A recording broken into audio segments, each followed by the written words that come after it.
So this is going to be a very interesting and exciting video. So last week I made a video talking about a future foldable iPhone. So an iPhone that Apple started working on, an iPhone that unfolds into an iPad, or an iPad that folds into an iPhone. So this is something that we'll probably see around 2020. So that's the expected release date for this. So quite a few years to wait. Now in case you want to check out this video, it's a pretty interesting one. The link for this is in the description. But Samsung is also working on a foldable smartphone as well. However, unlike Apple, Samsung actually plans to release their foldable smartphone next year.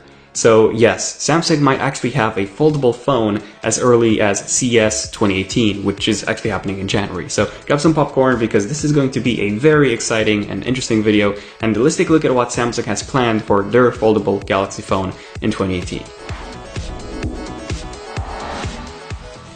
First off, a bit of a background story. So Samsung has actually had a flexible OLED display ever since 2011. Yes, in 2011 at CES, Samsung actually showed us a very thin, flexible OLED panel that caught everyone by surprise. So that was impressive, but Samsung didn't actually stop there. They've kept improving their flexible OLED panels, and 3 years later, in 2014, Samsung even showed us a TV ad showing us how they believed a flexible Samsung Galaxy phone would look like. So in this ad, this phone essentially unfolds into a tablet when you need the extra screen real estate, and it folds back into a phone when you want something more portable. But this was just a concept, it wasn't real. It was essentially Samsung's vision as to how a future Galaxy S Flex would look like. And something that I really like about Samsung is that they're not afraid of experimenting. So they're not afraid of making a weird phone that people might not want to buy, so a weird phone that might do horrible when it comes to sales. I mean, if you take a look at all their offering, they have hundreds of models, low-end,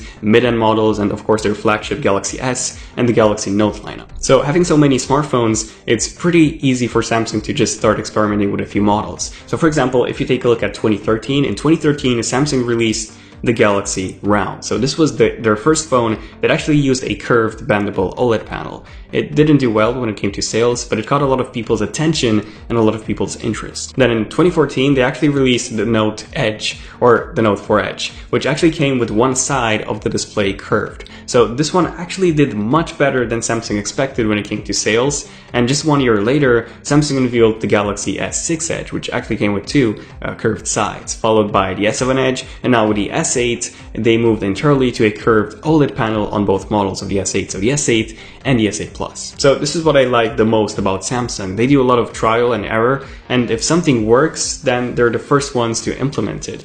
But they haven't actually released a flexible phone, or even better,